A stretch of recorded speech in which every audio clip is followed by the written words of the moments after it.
राधे राधे भक्तों। आज मैं जो कहानी आपको सुनाने जा रही हूँ ये लड्डू गोपाल की सच्ची घटना है। जब मैंने इस कहानी को सुना था तो मेरे भी रोंगटे खड़े हो गए थे। ऐसा लग रहा था जैसे मैं इस कहानी को सिर्फ सुन नहीं रही हूँ बल्कि फील कर रही हूँ। दोस्तों, ये झारखंड राज्य में एक छोटा सा गांव है। वहाँ की कहानी है जहाँ पे मालती और उसका पति सास ससुर एक साथ बड़े ही खुशी से ज़िंदगी गुजारते थे। मालती की शादी उसके सास ससुर ने अपने बेटे से बहुत ही उम्मीद के साथ करवाई थी। मालती का पति अपने माता पिता का इकलौता संतान था, इसलिए उसके वंश को बढ़ाने के लिए मालती के ससुर ने उसकी शादी मालती से करवाई थी। मालती शादी के बाद जब घर आई उसके घर में खुशियों का बहार आ गया। मालती सजती संवरती चहकती पूरे घर को खुशियों से भर देती। समय बीतता गया पर काफ़ी वर्ष बीत गए, मालती की कोई संतान नहीं हुई। अब मालती के सास ससुर को चिंता सताने लगी कि आखिर शादी के इतने बरस बाद भी मालती माँ क्यों नहीं बनी। उसके सास ससुर उसको लेकर डॉक्टर के पास गए। डॉक्टर ने उसका चेकअप किया और बताया कि मालती के बच्चेदानी में कुछ कॉम्प्लिकेशंस हैं जिसके कारण वह मां नहीं बन सकते। वो लोग बहुत निराश हुए। मालती की सास ने सोचा कि जिस उम्मीद के लिए मैंने अपने बेटे की शादी की थी वो उम्मीद अब पूरा नहीं होगा। मेरा बेटा इकलौता होने के कारण और बांझ पत्नी को लाने के कारण मेरे घर का वंश नहीं बढ़ेगा। धीरे धीरे मालती की सास को मालती से घृणा होने लगी। मालती के ससुर भी उससे अब नाराज रहने लगे। यह सच था कि मालती का इसमें कोई कसूर नहीं था, लेकिन इस बात को कोई समझने को तैयार नहीं था। मालती के सास ससुर हमेशा मालती को धीरे धीरे कुछ न कुछ अपशब्द कहते रहते ताकि वो किसी तरह अपने पति का घर छोड़कर चली जाए और अपने बेटे का दूसरी शादी करवा सके ताकि उनके वंश को बढ़ाया जा सके। पर मालती के माता पिता ने हमेशा एक ही सीख दी थी कि चाहे कुछ भी हो जाए, शादी के बाद पति का घर ही उसके लिए सब कुछ है। मालती अपने माता पिता की इसी शिक्षा के कारण अपने सास ससुर के हर जुल्म को बर्दाश्त करने लगी। मालती का पति भी धीरे धीरे उससे दूर रहने लगा। हमेशा जो पति उससे प्रेम और आदर से बात करता था, अब वही पति मालती से हर वक्त चिढ़ा हुआ और गुस्से में अनाप शनाप अपशब्द बकता था। मालती चुपचाप सब सुनती और भगवान पे ध्यान लगाती।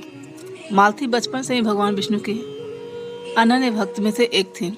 वह भगवान विष्णु की पूजा पाठ में हमेशा ध्यान लगाए रखती थी। मालती को जब ये पता चला कि वह माँ नहीं बन सकती, वो बहुत दुखी हुई। उसने भगवान मंदिर में जा कर के अपने बांझपन के लिए भगवान से प्रार्थना की। मालती ने भगवान विष्णु के मंदिर में जाकर प्रार्थना की और कहा, हे प्रभु, हे विष्णु भगवान, मैं हमेशा आपकी पूजा करती आई हूँ। बचपन से ही आप में मेरी अपार निष्ठा है, फिर मुझ अभागन पर इतना बड़ा अत्याचार क्यों किया आपने? मेरे गोद को सोना क्यों कर दिया? कृपा करके मेरे सर से बांझपन का जो बोझ है उसे दूर कर दीजिए। मैं आजीवन आपकी सेवा करूंगी। धूप में, बारिश में, ठंड में, चाहे कैसा भी मौसम हो, मैं आपके चौखट पे माथा टेकने जरूर आऊंगी।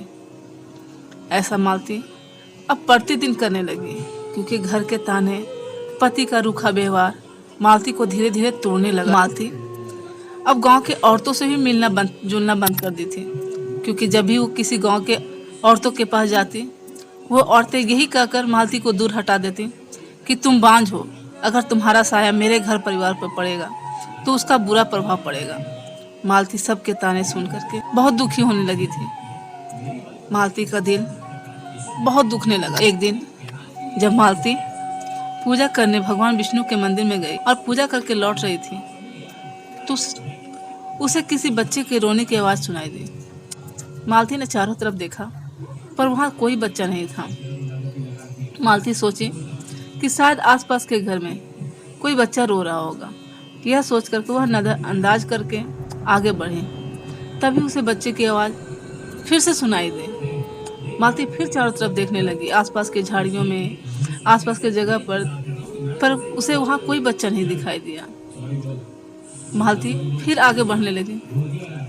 इस बार मालती को जो सुनाई दिया उसे सुनकर मालती के रोंगटे खड़े हो गए। उसने सुना कि कोई बच्चा उसे पुकार कर कह रहा है, माँ, माँ मुझे छोड़कर मत जाओ माँ, मैं तुम्हारे लिए यहाँ आया हूँ माँ, मुझे अपने साथ ले चलो। मालती के कानों पर जैसे ही ये शब्द पड़े, मालती बेचैन हो गई। चारों तरफ दौड़ दौड़ कर देखने लगी कि कौन है जो उसे माँ कहकर बुला रहा है, पर वहाँ तो कोई भी बच्चा नहीं था। मालती पागलों की तरह मंदिर के चारों तरफ दौड़ने लगी। जब मालती मंदिर के पीछे गई तो उसने देखा कि एक लाल पोटली में कुछ रखा हुआ है। मालती बहुत डर गई। वह धीरे धीरे उस पोटली के पास गई और धीरे से उस पोटली को उठाई। जब मालती ने पोटली खोला तो उसने देखा कि उसमें एक छोटे से लड्डू गोपाल की बहुत ही सुंदर प्रतिमा है। मालती को ऐसा लगा जैसे उसी पोटली में से ये आवाज आई थी कि माँ मुझे छोड़कर मत जाओ। न जाने क्यों मालती के आंखों से अनायास ही आंसुओं की धारा बहने लगी। मालती ने लड्डू गोपाल के उस छोटी सी प्रतिमा को सीने से लगाकर फूट फूट कर रोने लगी और बोली, मैं तुम्हें छोड़कर नहीं जाऊंगी लाल, मैं तुम्हें अपने साथ ले जाऊंगी। न जाने क्यों ऐसा हुआ कि मालती ने बिना सोचे समझे उसी समय उस लड्डू गोपाल की छोटी सी प्रतिमा को अपने बेटे के रूप में स्वीकार कर लिया। और फिर वह मंदिर गई। मंदिर में विष्णु भगवान के आगे माथा टेक कर कहा, भगवान, आपने जो रूप मुझे समर्पित किया है मैं उसका आजीवन सेवा करूंगी। लोगों के ताने ये अपशब्द पे अब मैं ध्यान नहीं दूंगी। मेरे जीवन में जो खुशियां आपने दी है मैं उसे ही अपनी संतान मानकर पूरा जीवन व्यतीत कर दूंगी, चाहे इसके लिए मेरे सास ससुर मुझे घर से निकाल दें या फिर मेरा पति ही मुझे क्यों न छोड़ दे।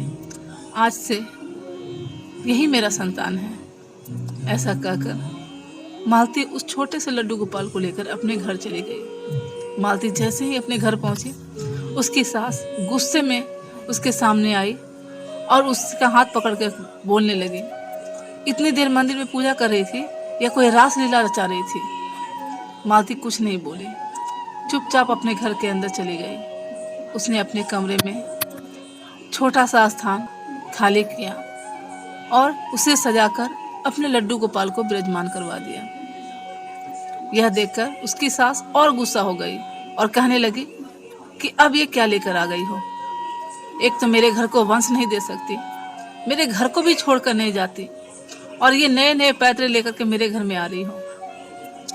मालती अपनी सास को देखकर बोली कि आज जो हमारे घर में आए हैं माँ, उनका स्वागत कीजिए, क्योंकि आप जो ये आ गए हैं तो हमारे घर में बच्चों की किलकारियाँ ज़रूर गूंजेगी। सास बोली, हाँ, जो आज तक कोई डॉक्टर नहीं कर पाया वह तेरा यह छोटा सा मूर्ति कर देगा। मालती बोली, ये मूर्ति नहीं है कि हमारे घर का वंश है और इन्हीं के आने से हमारे घर में किलकारियाँ गूंजेगी, ये मेरा पूर्ण विश्वास है। आप देखेंगे कि मेरा विश्वास झूठा नहीं है, मेरी भक्ति झूठी नहीं है माँ। आप चाहे कुछ भी कहें, मेरा मन कहता है कि मैं एक न एक दिन माँ जरूर बनूंगी। और शायद भगवान विष्णु भी ये बात उसकी सुन रहे थे। मालती अपने लड्डू गोपाल की सेवा में व्यस्त हो गई। अपने सास ससुर, गांव वाले, अपने पति के व्यवहार को नज़रअंदाज करके अपना जीवन बिताने लगी। मालती सुबह से उठती, घर के सारे काम करके अपने लड्डू गोपाल की सेवा में लग जाती।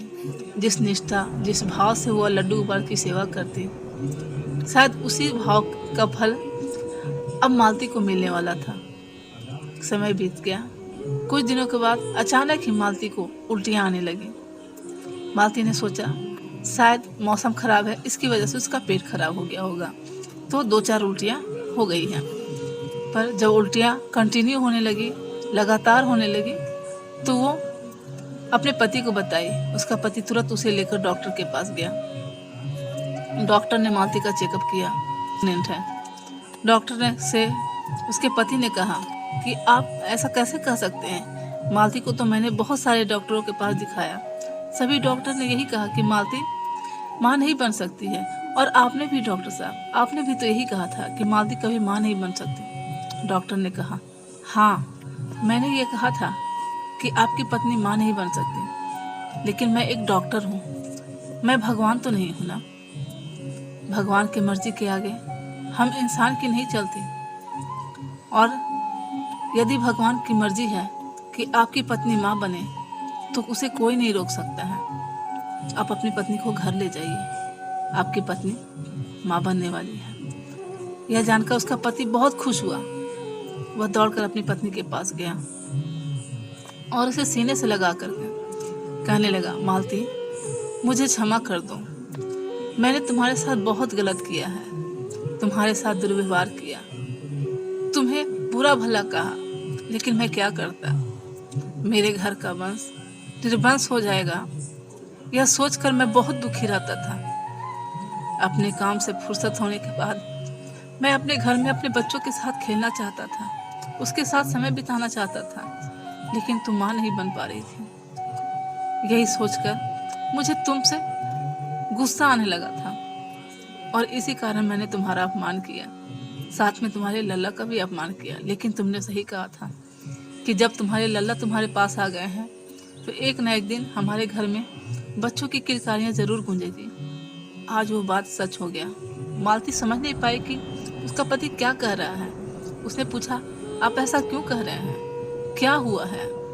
उसका पति बोला, डॉक्टर ने अभी बताया कि तुम माँ बनने वाली हो। मालती यह जानकर बहुत खुश हुई और बिलक बिलक कर रोने लगी। वह बोली, मैं जानती थी कि मेरे सर पे के बांझ का कलंक बहुत ज़्यादा दिन नहीं रहेगा।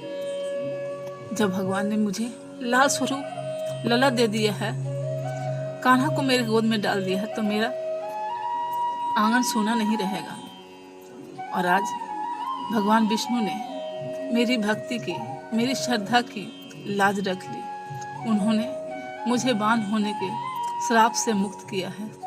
मैं कहती थी ना कि हमारे घर में बच्चों की किलकारियाँ ज़रूर गूंजेगी, पर आप मम्मी जी, डैडी जी मेरी इस बात पर विश्वास नहीं कर। देखिए, आज मेरे भगवान ने मेरी गोद भर दी और आपके वंश को निर्वंश होने से बचा लिया। दोनों पति पत्नी घर गए। लड्डू गोपाल के आगे हाथ जोड़कर अपने किए गए सारे पापों के लिए माफ़ी मांगी। उसके सास ससुर भी मालती को सर पे हाथ रख के आशीर्वाद देते हुए कहा, मुझे माफ़ कर दो बेटा, मैं घबरा गई थी, डर गई थी कि जिस उम्मीद के साथ मैंने अपने बेटी की शादी करवाई वो उम्मीद टूट जाएगी, मेरा वंश अधूरा रह जाएगा। लेकिन तुम्हारी भक्ति, तुम्हारी श्रद्धा ने मेरे इस डर को निष्फल कर दिया। तेरा धन्यवाद और तेरे लल्ला का भी धन्यवाद। आज से ही हम सब तेरे लल्ला को अपना लल्ला मानते हैं। आज मैं वचन देता हूँ। मालती का पति बोला कि मेरे घर का पहला चिराग तुम्हारा लल्ला, तुम्हारा कन्हैया होगा, और अब जो भी संतान होगा वह हमारे घर का छोटा सदस्य होगा। ऐसा कहकर मालती के पति ने उसे अपने गले से लगा लिया। कुछ दिनों के बाद मालती ने एक छोटे से बच्चे को जन्म दिया, जिसका मुख देखकर उसके सास ससुर बहुत आनंदित हुए। उस घर में खोई हुई खुशियाँ वापस आ गई। लड्डू गोपाल की कृपा से मालती का घर आंगन खुशियों से भर गया। दोस्तों, ये कहानी वैसे तो बहुत छोटी है। इस कहानी के साथ जुड़ी हुई भावनाओं को मैं व्यक्त नहीं कर सकती, लेकिन जिस वक्त मैं ये कहानी आपसे कह रही हूँ, ऐसा लग रहा है जैसे मैं इस कहानी को जी रही हूँ। अगर आपको ये कहानी अच्छी लगी, भावना सच्ची लगी, तो इस वीडियो को एक लाइक, और चैनल पर नए हैं तो चैनल को सब्सक्राइब ज़रूर कर लें। धन्यवाद।